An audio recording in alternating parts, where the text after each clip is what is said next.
everybody! Turn this up in my headphones, Charles. Turning it up. Hello, everybody, one and all. Welcome to yet another very exciting episode of the Friends Talking Fantasy Podcast. My name is Charles, and with me today, as always, is my lifelong friend and co-host, Dylan. I'm ready to talk some fantasy with my friend, Charles. I am ready to talk some fantasy with my friend as well, Dylan, but not just any fantasy today. Because today we are going back to one of our all-time classics, a series that we cannot shake and will never shake, and that is the Kingkiller Chronicles by Patrick Rothfuss. But when you've talked about the Kingkiller Chronicles as much as we have, it comes time to figure out what different things are we going to talk about in this beloved series. And one of the first things that came to our mind that was a little bit more out of the box from what we usually do is let's just share some of our favorite quotes from the Kingkiller Chronicles with the world. Yeah, I mean, Patrick Rothfuss is such an incredible writer.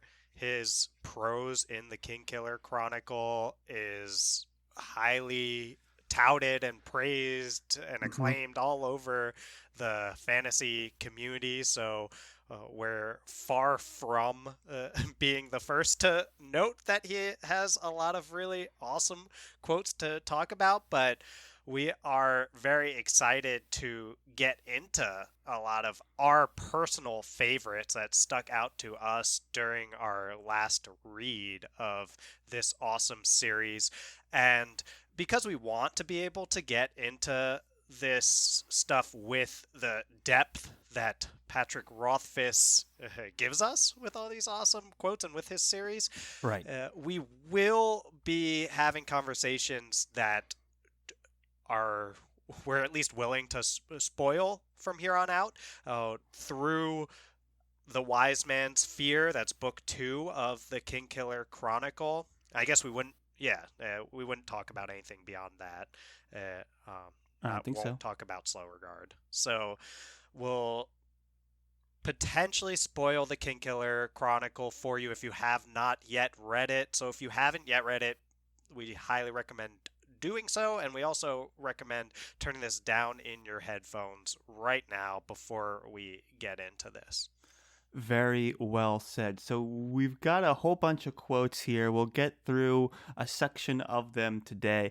The first one, Dylan, you've been sharing this quote a lot on social media, so I think it's only fair that we kick off this with you giving us a read of perhaps one of our most favorite, if not our favorite, Kingkiller quotes. Yes, and I've said this one many times in episodes. I post it on social media a lot of times when the Kingkiller Chronicle comes up because it means so much to me from the perspective of the Denna and Kvothe relationship, which is a topic near and dear to my heart, but also means a lot from the perspective of the Kingkiller Chronicle as an overall series and how people think about it, because it certainly has some flaws that we're totally willing to acknowledge and note.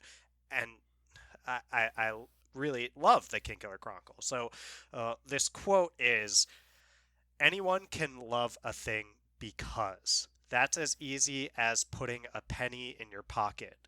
But to love a thing despite, to know the flaws and love them too, that is rare and pure and perfect." That is a beautiful quote, and it touches on a lot of different storylines in the Kingkiller Chronicles, the most obvious being the Kvothe and Denna relationship, where, a lot of fans point out that there's a lot of reasons for them not to be in love with each other, but the fact that they're in love anyway is where the magic really, well, maybe not in love, but the fact that they're still enamored in this confusing admiration of each other, yes, that is what makes it so intimate and so impactful for someone like me who's read it and connected with it really strongly. And I think this quote kind of explains why I connect with that relationship so well. And it's just because, hey, look, we are trying, like, we're still interested in each other, and there's not really a good reason why, kind of, but we are. And that's what makes it so, I guess, rare and pure and perfect, as Rothfuss would say. Indeed, Charles. And immediately before that, to this point that you're touching on, Mm. we have a quote which is, "We love what we love. Reason does not enter into it. In many ways, unwise love is the truest love." That's literally, I think, or three lines right before we get into the quote that we just talked about, the Hmm. one can love a thing because bit.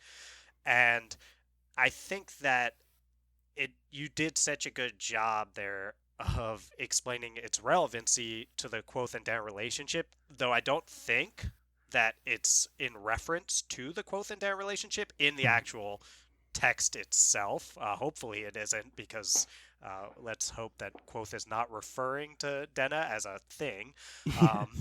though I wouldn't entirely put that past him at times. Speaking of some flaws that we love the Kingkiller Chronicle despite. Right. I'll say, and love Quoth despite, because he does Yes. objectify Denna some. So anyway, point being, this relationship between Quoth and Denna is something so central to the way that we think about the Kingkiller Chronicle. Some people don't get it because they hurt each other so much, and they can step back and try to think and reason and rationalize why they're not good for each other. Quoth and Denna aren't good for each other, and maybe they aren't entirely, at least the way that they've interacted so far. They have what I think is a pretty toxic cycle of this will they, won't they, but also this like cat and mouse game that they both play with each other, where Hmm. one of them's chasing, the other's moving away, and then it reverses. And then when they are together, sometimes it goes really well, but they often come back to these points where they really hurt each other. And you'd think, okay, well, why, when I try to step back and think about this logically and reasonably, do they feel this way about each other? And I really think a lot of times, like, reason does not enter into it, as Rothfuss says in the Kingkiller Chronicle, and Mm. they see each other's flaws in a lot of ways, Right. but they love, or at least lust, or are enamored with each other despite all of those flaws. And if we give ourselves the chance to uh, kind of like be present with them and how they feel about each other, it is, I think, such a poignant and incredibly depicted relationship. Mm. And we can talk more about that, but I also want to get into afterward just how this quote about loving things despite can relate to the Kingkiller Chronicle as a whole as well. Right, and that's what I was starting to get into, because just to take a step back from the quote then relationship, you said that, it's not logical or reasonable. And when you think about love is not a logical response Yes, to something. it's You're an right, emotion. right? It's an emotion, and it comes with lots of complexities. And this quote very eloquently says that you can it's describing this idea that love is not rational. And so many times in this series, when things are talking about love, whether it's a story where a character is in love, or whether it's Quoth and Denna or anything else like it, people are always like, well, why doesn't someone just tell them? This doesn't make sense. Like, can we stop putting ourselves in danger for this person? Like, can we just let this all Yeah. go and do the logical thing? And this book rarely does. It stays in the complications and the emotions of what's happening. And I think this quote pretty much sums up why, because it's not an easy thing to do, and it's complicated to love a thing despite all the logic telling you that something else is happening. And when you look at that in the meta of the whole story of Kingkiller Chronicles, Rothfuss commits himself to this mantra, right? Where it's like, love something despite. He's telling a story where we know that this book like ends like this character arc is currently in tragedy and he's telling the story in the past and we're following all these things and we're expecting a more classic story, but maybe we're being told something a little more unconventional. And I think any fan of the Kingkiller Chronicles can relate to this quote, because to love a thing despite, there's a lot of reasons, like, oh, the quote, then a relationship could be frustrating, oh, it's been 10 years since and we've heard any news about the last book, and it's like, oh, there's so many reasons to kind of get frustrated. Like, we know this is going to end in tragedy, but we're still meandering around. But there's so many good things to love about Kingkiller Chronicles, and I think this quote sums that up perfectly. We love it despite, because there's so many strengths and emotional connections throughout this series that make it one of the best. That's so well said, Charles. Yeah, there are some ways in which I do find the Kingkiller Chronicle to feel, I guess, a bit dated almost in some of the. It's like this objectification, like in some ways of like Kvothe does to Denna. I don't know. Some of it is like that's Kvothe's character, and some of it is like that makes me feel uncomfortable. And I think that's a lot of the. I do see it as one of the flaws of the Kingkiller Chronicle, and I've seen people say things about that and how that bothers them so much. And if it's to the point where you can't enjoy the series anymore, that's fine. You don't have to enjoy it, and I guess for me that's one of those things that always comes up as a love it despite moment, is like, yeah, and I do think Rothfuss has grown a lot in the way he views these kind of things, since, as have probably a lot of us in the last decade and a half or so. Yeah. So we want to give him some, it's like what we talk about with the Wheel of Time stuff, where we got that advice to view it in context of its time, and also like be willing to be critical of things and say like, this is okay, this is a flaw, and at the same time to be able to step back and say that we love the Kingkiller Chronicle despite any of its flaws, and despite the fact that we've been waiting for a long time for the next book, and despite the fact that it makes us feel so many, just like, I feel hurt at times when reading the book, like I feel aggravated at times when reading the books, and I feel a lot of distressing emotions, and I think in part that's in a lot of ways what makes it such a treasure, is how it can make us feel so strongly in so many different ways. And we've talked about this before, the Kingkiller Chronicle as art, as something that affects you, influences you. It's so evocative that, I mean, we've read 2 quotes only so far, and they were in the. We've arguably only read 1 quote. I just separate them out, and it's been like 15 minutes, and it makes us feel so strongly about so many things that it's so incredible. And this is why I love the Kingkiller Chronicle, despite and because. Very well said, sir. If we are ready to move on from the theme of love here, we can move on to our next quote, a bit of a tonal shift here. This quote, as I see in the notes here you've mentioned, pretty much sums up all of the Kingkiller Chronicles in one sentence. And it's interesting to go back and look at this through the context of like Kvothe's character and everything like that. So let's go ahead and read the quote. My bad luck got tangled up with my bad decisions, and I'm paying for it.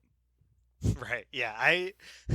I saw this tweeted out by an account that I highly recommend you follow if you are a fan of the Kingkiller Chronicle or enjoying our discussions of the Kingkiller Chronicles, which is at Kingkiller Fans, the Kingkiller Chronicle fans, and that's run by an awesome dude named Ashley.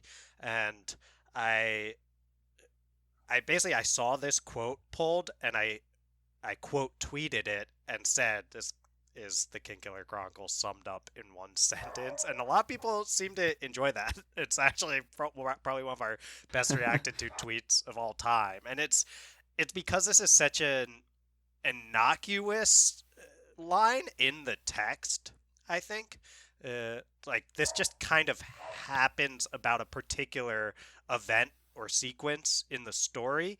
But that's what's so amazing about the Kingkiller Chronicle is there's so much depth to every line, and Rothfuss takes his time with every sentence. That if you step back and just think about this line, you could use it to say, well, that's essentially what happened to Kvothe big picture. He's here at this inn at the Waystone at the end of things. He's Coat. And we know there's been a lot of bad luck involved. We know about the Kvothe and the way that the Kvothe has, at least to our knowledge through Bast and others, directed Kvothe down this horrible destiny where everything is going to end up terribly. But we also don't want to look past the role of Kvothe's bad decisions that he makes throughout this series to end up where he does. You know, he did make the decision to go wandering in the Fae and find the Kvothe, who kind of sent him off on this terrible path. And I think this is the line that Rothfuss is constantly walking with Kvothe, where it's like, yeah, a lot of bad luck things happen to him, but in a lot of ways, Kvothe makes his own bad luck by making bad and often rash decisions. And it's Kvothe's narrative. So sometimes I think in the what I believe is the unreliable narration of it, he tries to he tries to paint himself in a better light, and that's why a lot of people levy this Mary Sue criticism onto him. But he's constantly making bad decisions, and he pays for it. And I think that's a very like it's part of why I don't see Kvothe as a Mary Sue, in addition to unreliable narration, and it's part of what makes the Kingkiller Chronicle so interesting. Kvothe so interesting is that he is he's proactive. He's making a lot of these decisions, and they often go awry if they aren't good ones. And I like watching it all play out. That's really well said. And I think this quote also gives us a glimpse into, like you were touching on, the kind of faults to Kvothe's character. And especially, he makes conscious decisions too. He thinks he's smarter than everybody else. He gets in trouble with Ambrose. He gets in trouble with nobility. He gets on the wrong side of kings, even just because he inserts himself into these moments so confidently, and that puts him at odds with all kinds of people. And then another part of his fault is he doesn't even realize it half the time, right? He's so in his own head and in what he's doing that he runs at odds with people all the time, and he doesn't realize it until it's like too late and the damage is already done. Like in the case of like, oh, I'm staying for another semester, and everyone's like, you need to leave, no one likes you. He's like, what? That's a shock to me that no one likes me. And so it's like all these you could consider his bad decisions that he ends up paying for, and it's interesting to watch them stack up. And I don't think they've all kind of paid off yet, just because there's so much more story to go. But you can tell that Kvothe definitely sees himself in this tragic light, and he's now reflecting on all of these maybe poor decisions that he has made, and I think more of them will get revealed. It's just so hard when you're in his perspective and he's so self-confident. You don't know how upset he's made other people, but we know that he does, and that's what this quote touches on. Well said, Charles. Yeah, he's very rash is the way I've thought about it with Kvothe. He does not know when to shut his mouth. He does not know when to just sit back and be patient, and he gets himself in a lot of these rough situations. And I do think, like you said, Charles, there's going to be a lot more of bad decisions being made by Kvothe in addition to bad luck moving forward. He basically left off the end of day 2, so the end of the wise man's fear, with this like, well, let's stop there because things are pretty good right now for me here, but they're about to get really, really dark right about now. So I think with book 3 we can expect a lot more of both bad luck and bad decisions, like we've been saying. Very well said. And that moves us along to our next quote, which I'll give a quick read of. It's the questions we can't answer that teach us the most. They teach us how to think. If you give a man an answer, all he gains is a little fact. But give him a question, and he'll look for his own answers. Yep. Well, This one I picked. You probably know where I'm going with this one, Charles. Yeah. Yeah, I think this is part of what makes the Kingkiller Chronicle such a beloved and talked about series and divisive. Is that Rothfuss hates explaining things explicitly. He Yes. wants to. I think this gives us some insight. This quote into how Rothfuss thinks about a lot of things, but also his writing and storytelling. Hmm. It's like you're gonna learn a lot more and be a lot more interested and intrigued and have a lot more conversations and deliberations on things if I don't give you the easy answers. If I just raise these questions and let you sit with them and see what happens. And I think that it's been very interesting to watch people grapple with all of these questions. The fact that Rothfuss gives us much more questions than he does answers is why Charles and I can keep talking about the Kingkiller Chronicle over and over and over again and keep having conversations that at least I find super interesting and new and touching on all this different stuff because Rothfuss will not give us an answer, right? There's this old like teach someone to fish, you feed them for a day, but was it or Teach a sorry, man how to fish. give a person a fish Hmm. and you feed them for a day, and then teach a person to fish There you go. and you feed them for a lifetime. That's paraphrasing, but you get the You gist, got it. right? Right. And yeah, we've Yes. got Go ahead. Rothfuss with this attitude too. Go ahead, Charles. Yeah, I was just gonna say it's again this kind of is another meta thing about not only Rothfuss's writing style but how he views the reading experience. Like we've said constantly, he commits to the perspective of Kvothe. He's committed to not explaining things, as you had said, and there's so much left hanging in the series where it stands right now. And the whole Right. book is a question. Like it starts at the end, and you're asking yourself, how do we get here? Everything seems to be Right. going all right. Like, where are all these people that is in Kvothe's life in his childhood that aren't here now at the Waystone Inn, you know?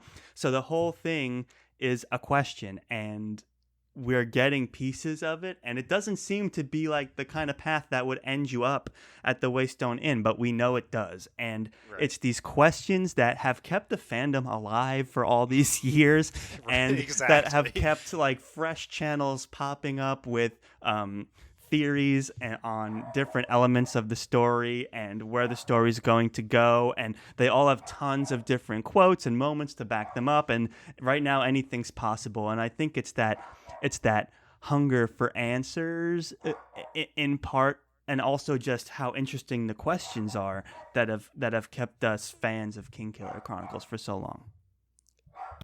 That's so well said, Charles. And you that's already going to be an earworm for me is hearing you just saying it starts at the end, Yeah. which I would love for you to grab that at some point and like just play that at times when we're having A our little King sound Killer bite. Chronicle discussions because it's so true. It just Rothfuss does so much to turn narrative and storytelling on its head, and it's just saying it starts at the end. Yeah. It's such a great, concise way of talking about it. And yeah, so there's this give a question and a person will look for their own answers bit to the end of this, and I think that's what the Kingkiller Chronicle fan base is doing so much of, is looking for their own answers.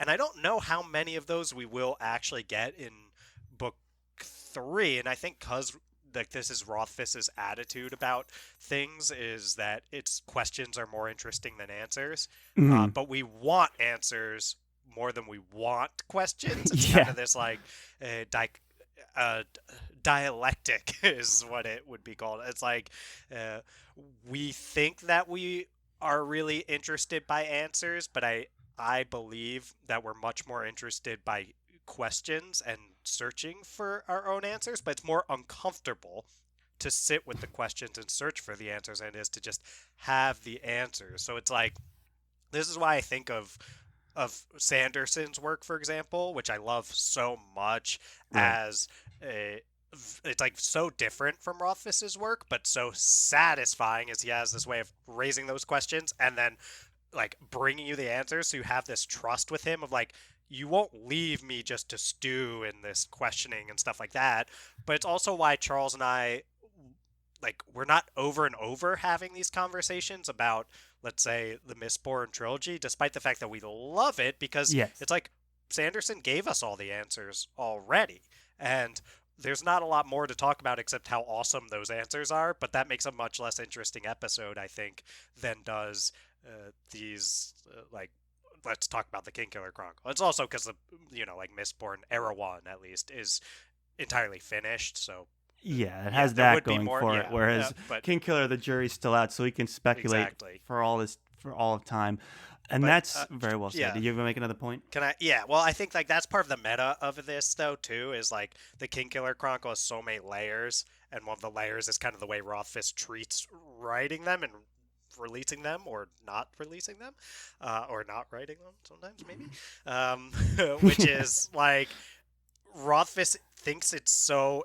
much more interesting to have provide questions than he does to have provided answers, that it's like, are we at all surprised he's written 2 of the 3 books and then just kind of let us stew and think and inquire about them? Right. Not surprising to me with his perspective on these things. Sure. And I also have the feeling that he's quite a perfectionist as well. So I think he's rewritten the book like a million times in the past 10 years. But Whoa, Charles. yeah. Yeah. There's also a quote that I love that I didn't put in this top list, which is, nearly perfect doesn't quite suit me, which is Kvothe about relaying his story. And I want to say that comes like really early on in the book. And that is one of my like favorite quotes upon rereading and thinking about the meta of it, because I'm like, that Quoth wants every word to be perfect, and nearly perfect doesn't quite suit him. It's when he's communicating to the chronicler about how he wants his story told. Right. And that's exactly how Rothfuss wants his story told too. Sorry to interrupt, Charles. Oh, Go no, ahead. for sure. I just wanted to, and that's well said. I have a feeling that this is a story that Rothfuss has agonized over for a long time, I think you're so right with that. that's why I'm happy to give him his space a little bit more than other authors who have been delaying projects for forever. I'm like, I can tell that this guy is revising and revising and nitpicking every line, and so I'm give him more leeway. There's only one other part to this questions quote that I wanted to kind of highlight, and it's a separate sentence in this quote. They teach us how to think, period. They being the questions. And I think this is why I like the Kingkiller Chronicles so much, because we've read tons of fantasy series back to back to back since we've started the show. But when we read the Kingkiller Chronicles, I got the sense that Rothfuss was giving the reader the chance to do a lot of the heavy lifting in terms of like, what kind of story is this? What are you really reading? Whose perspective are you in? Like, he's never, like you said already, like we've said in this episode already, is that he doesn't like to explain things explicitly. And that's kind of what this quote is getting at.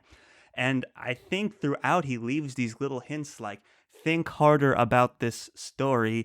Think about the situation you're in, the perspective you're in, what's happening, who these people are, what they're saying. He's touching on it through these lines like, oh, they teach us how to think. Where it's like, Rothfuss is kind of teaching us how to think about this story and about storytelling. And it certainly changed my perspective on like, the show versus tell perspective. It's almost like a whole nother level of commitment to that, where he's basically telling this whole story almost as kind of like this idea of like, this might not be what you think it is, or it's going somewhere else. And Rothfuss's commitment to teaching us how to think is a super interesting, attractive piece to the Kingkiller Chronicles, and why it stands out for me so much compared to all the other series that we've read on the show. Exactly, Charles. Teaching us how to think for ourselves about the way that storytelling works and about the way that Rothfuss is using his knowledge of how storytelling works to tell us the story he wants to, rather than the Right. story that It sometimes goes back to we that line want. where he says, Yeah, if you don't know what kind of story you're reading, it's not my fault. It's like, I'm well, it's teaching like, you, and if you didn't learn the lesson, hey, you can't blame me. that's pretty harsh. I It's think harsh, you're but that's what harsher he's... than Roth. I think he said, if you're not paying attention to what's in the books, then that's not my fault. I guess, which feels a little bit more like, hey, if it's in the books, that is there, and you can't argue that it's there, and then it's not my fault where you go from there. Well, it's like, if you're not paying attention to the story I'm telling, feels a little harsher to me, but the sentiment, Charles, for sure is the same, and That's well I said. think that the yeah, like that is how Rothfuss thinks about lies. Like, I know a lot of people want more of this. Let's hear about Kvothe getting his vengeance upon the Chandrian. And it's like Rothfuss has teed us up early on to think that that's what the story might be about. That is what's explicitly stated. And then people want that. They feel like that's a promise. If Brandon Sanderson set the story up and framed it in this way, it would be a story about Kvothe getting vengeance upon the Chandrian, and it would be delivered in an extremely powerful and satisfying way, I have no doubt. Yeah, and it's also like Kvothe and Denna, where there's people like, why don't they just break up? Or there's people, why don't they just get together? And it's never about that. It's about the emotions that they're feeling while they're in the middle of it, you know? So it's the same way. Like, that's the story. And you talked about this book being a piece of art. It's like we're sitting in these emotions and these feelings and these moments, and that's more interesting than just me telling you how this all ends up, you know, even though the book starts with how things ends up anyway. It's like, it's crazy to think, but that's like, I just want to make that parallel. It happens so many times, this idea of being in the moment and appreciating what's happening now, and sitting with these questions, that drives a lot of value out of the Kingkiller Chronicles. Well said, Charles. I totally agree. And I think that's why I want to validate that. It's like, if you feel you were promised something by Rothfuss in the way he was telling a story based on how you've been told stories before, and it's not being delivered to you, then I get it. I totally understand the aggravation with that. And then, yeah, the next bit is to invite you to keep looking at what Rothfuss is more subtly showing you that he is trying to tell a story about. And a lot of these quotes touch on those kind of, I'm just trying to have you sit with this journey rather than get so focused on this destination. And if nothing's teaching us that, it's the fact that we're waiting for the next book still. And what we have the opportunity to do now is to keep sitting with this awesome story that is available to us. Very well said, sir. Is there another quote you think we want to bring up before we call it a day, or do we leave it at that? Well, here's what I think, Charles. As you're, I know you're saying that because you're looking at this giant list of quotes that I certainly, I mean, I don't know. There's probably like, what, 25 more just. And I already can think of some more to add to this list too. You know, it's just never ending. Yeah. Eventually, we'll have talked about the book sentence by sentence. I wouldn't be surprised, because with how much Rothfuss puts into every sentence, you really could. And I think here's what I think, Charles. Okay. We got to touch on a lot of themes, and these quotes kind of tied together in a lot of ways. So why don't we just wrap this up here, like you were thinking, I think, and why don't we do more of this? Maybe even in 3 parts at least. We might be to honor the Kingkiller Chronicle, do it in 3 parts. If we can even fit the rest of these in 3 I don't parts, know, man. This might be just an ongoing thing. Yeah, exactly. I think, you know, as we keep trying to touch base on the Kingkiller Chronicles, as there's no release date for the 3rd book in sight, we can pepper these in throughout our release schedule and just keep up to date on what's going on in Kingkiller and reflect on some of these quotes. And I agree, there's so many, and we can keep them going, and we can group them into certain, you know, themes like we did for this one. You know, we can group them more strategically and that's smart, kind of guide our conversation. And I think that'd be super interesting, because I'm looking through our old notes that when we buddy read the first 2 books in this series, and we had so many fantastic quotes in those that, I mean, each of these could be an episode's discussion. So I think, yeah, we have lots of opportunities here to grow this segment. I love that idea, Charles. We kind of accidentally ran into this as like the loving the Kingkiller Chronicle despite episode. So something like that. I don't know. We could talk about what to call it, but I kind of I love this idea, and we can keep framing these conversations around certain themes and grabbing those quotes that fit well together. Charles, this is why you're the dachshund of the podcast. You got this behind the scenes logistical mastermind thing of how to structure this, and I'm the one just throwing a bazillion Kingkiller quotes onto a document that I like, and you make some sense out of it. Well, I think we wound up at this point together, so it's a group effort for sure. But no, these are some fantastic quotes, guys. You're definitely gonna want to come back for the next one because, man, these are so good. And it's been several months since I've read Kingkiller Chronicle, so it's so nice just to come back and revisit some of the highlights. It's like every line is. I mean, I don't know that idea too, Charles, of this. I mean, the Kingkiller quote episodes, that could be a whole nother podcast, honestly. Yeah. Like I do like talking about all these different novels, and I think like it wouldn't be the one that like we started this more general friend-stalking fantasy thing for a reason. Right. But if someone went out and just did a Kingkiller Chronicle quotes podcast where they talked about the Kingkiller Chronicle like through the framing of reading quotes of it, right. I would listen to that for sure. Like that's such a cool thing. So yeah, any of you out there listening, if you have interest in starting a podcast like that, maybe there's one like that already. I know there's a few out there. Such as Tales from the Waystone. They do a Check great them job. out. Yeah, they do an excellent job dissecting. It's, they don't not necessarily quotes, but like certain sections of the book, and they have themes, and they bring quotes to the table. So they essentially do that, but they're not like quote focused. It should be called Quotes. Oh, yeah. Yeah. People would never be able to spell it. Podcast. The Kvothe Quotes podcast. Kvothe Quotes podcast. Yeah, that's all yours, listeners.